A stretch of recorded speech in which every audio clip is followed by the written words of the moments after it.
the heroic comrades in the field force raised to the ranks of the People's Liberation Army. Long live the struggle, death to neocolonialism, racism and fascism in the Gambia, death to capitalism and bold imperialism, down with the Jawara administration, the public enemy. Victories for the Gambian revolutionary struggle.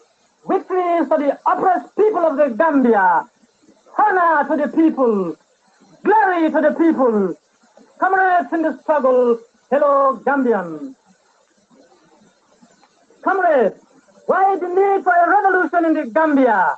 Fellow Gambians, this is no magical question which is unanswerable.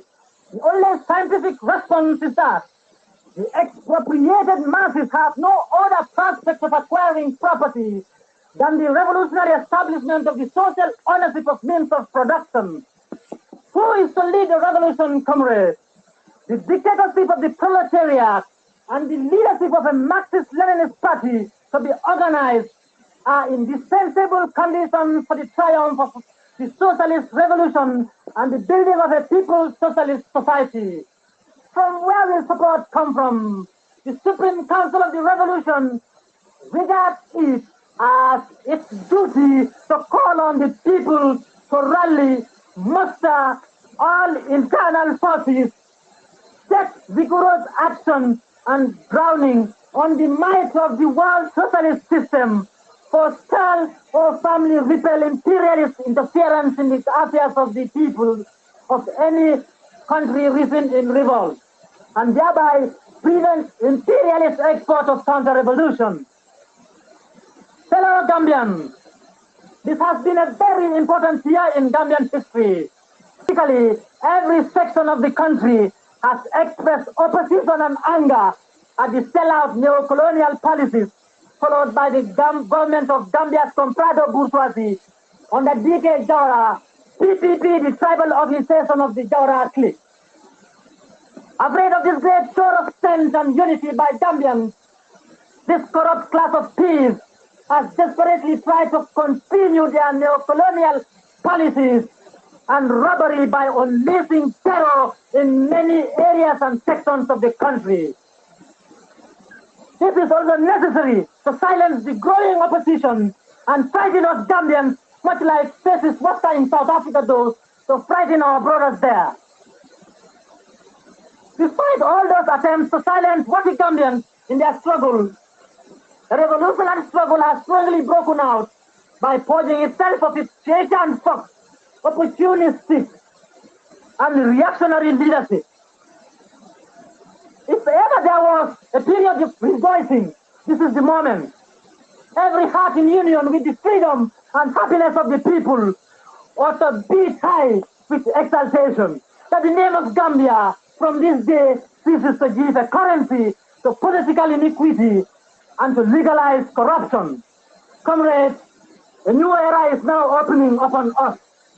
An era which promises much to the people, for public measures must now stand upon their own merit.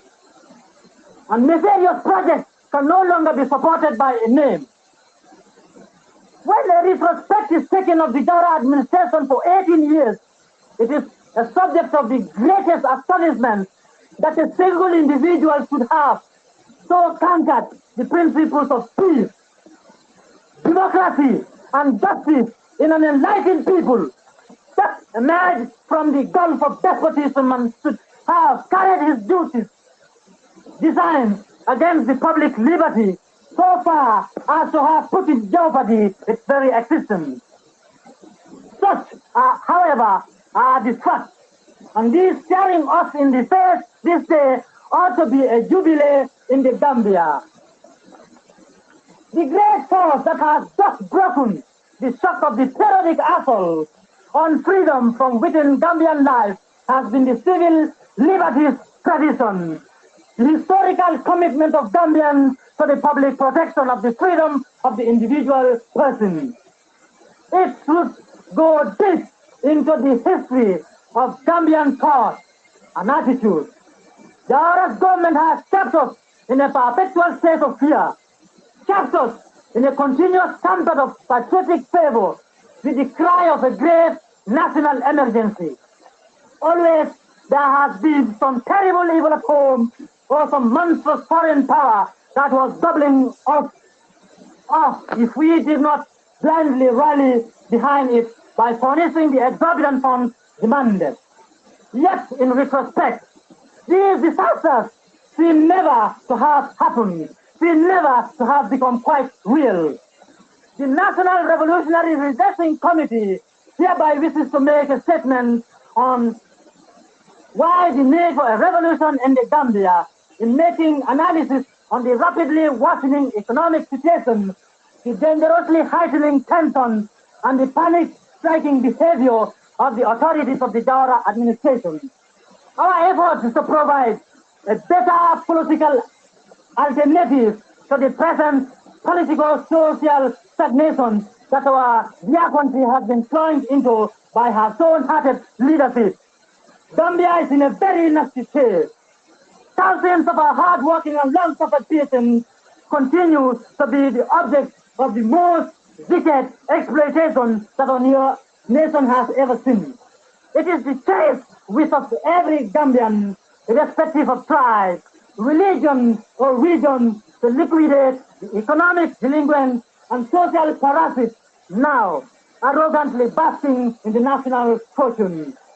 The Jawara administration is the upholder of nepotism, favoritism, tribalism, corruption, and a legion of devised social bases, all frigidly inimical to economic take-off, political stability, and social progress. The chaotic nature of the Gambian economy, with its rocketing prices, massive necessity, chronic shortages, near bankrupt finance mafia-like commerce, mismanaged agriculture, social unrest, and abject poverty are all sapping the vitality of this young nation. Corruption and squandering of public funds has become the only thought that the heartless and unpatriotic bureaucrats adhere to.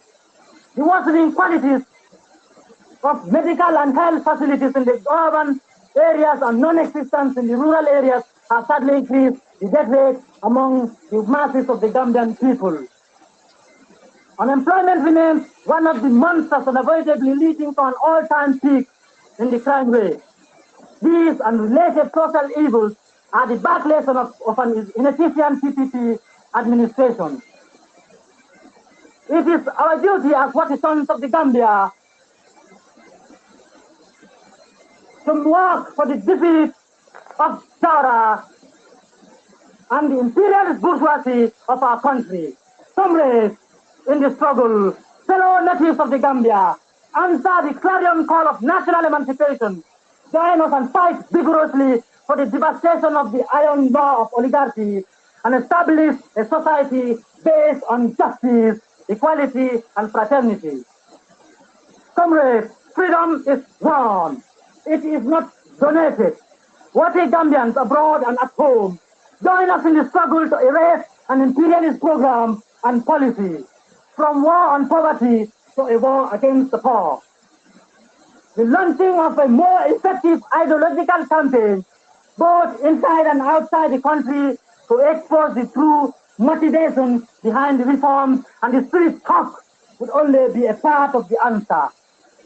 We must also recognize that it would be at rock bottom a battle of interests and not just ideas. It would be a battle in which ideology and public relations activity must express and play on real and vital economic interests of social classes and groups, both inside and outside the country. It is such interests which often inhibit national pride and win progressive comrades to collaborate in the oppression of their brothers or to make no real effort to help end it. It is important that we understand and identify these forces in order to elaborate a correct strategy of struggle. Poor Gambians have not only lost their means of livelihood, but with it their illusion. The people want guaranteed access to food, housing, clothing, jobs, free medical and health care, better roads and traffic control so as to minimize road accidents. They want prices that are both stable and reasonable. They demand the end of corruption and injustice in high offices, a method they simply use to turn the topsy-turvy. The people need to be freed from the cruel pangs of blood-sucking landlords. They want the state to spend our money on a more diversified, mechanized, and rewarding agriculture. Our poor brothers and sisters legitimately demand the end of poverty, ignorance, disease, corruption, and injustice. All anti-neo-colonial and imperialist forces in the Gambia and abroad must rally around the National Revolutionary Redressing Committee, known as the Supreme Council of the Revolution, to promote a revolutionary change in the Gambia. Concerning economy, our people need to control all deficit sectors of their economy, which would henceforth the national economy to be conceived and achieved by themselves for their own profit. The reason is that they are the extension of no foreign economy, since they would not be submitted to no particular dictatorship from any economic group, and that would be the fully independent and sovereign character which they will create for the satisfaction of their own needs.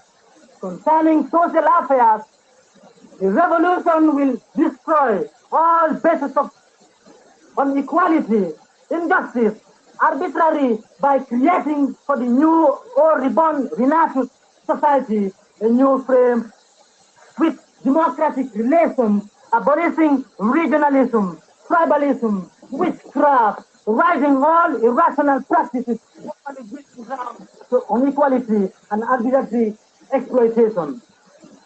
Concerning culture, a socialist cultural revolution will be carried out throughout the whole country. Concerning art and sport, the revolution will like the whole world to know and admire our performance. And through a disciplined character, our people will record multiple successes, skills, and competence. On the spiritual field, the revolution will give a national personality and a universal content to our people's religious actions by rising from them every foreign element, every false depreciation, and by giving an orientation to the religious conscience of our sons and daughters, guiding them towards their duty towards the people, humanity, teaching them what they ought to do to better demonstrate nature for the social well-being. As regards our home and foreign policy, we want to conduct our evolution in preserving our country's personality and to safeguard its originality while letting it take advantage of technical, scientific, and cultural contributions from all other nations. In order to enable it to make rapid headway and develop its own institutions. This means that the spirit inspiring our home and foreign policy should not possibly be imported. It would be something of our country's own. Gambia's foreign policy in particular will simply be the true prolongation of our home policy, which will be in the same manner defined by the will and interest of the people, not by the quality of our relations with their government. It may be that those governments in their various activities act in accordance with their own people's interests, or take that they betray those interests. But we, on our part, as revolutionaries, we uphold the interests of the people. All people should know that in her international policies, Gambia will never, under any circumstances, act against their interests. We still maintain normal, friendly relations with our neighboring countries, which we see as an important condition for peace. We also pay a tribute to all freedom fighters in Africa and the world, to all peace-loving forces, to socialist and democratic states, and to peaceful and progressive nations, whom we will follow their examples in the edification of Africa. We reaffirm with vigor our total solidarity with the workers of the world who are fighting for their emancipation, with the fight of women in all continents for social justice against discrimination and inferiority, which women are still submitted to with the national freedom fights which are being waged by the brotherly peoples of Namibia, South Africa, and Palestine. With the fight of our Afro-American brothers against the racism and segregation they are submitted to. Comrades in the struggle, this broken atomized Jawara society couldn't accommodate itself for its atrophy.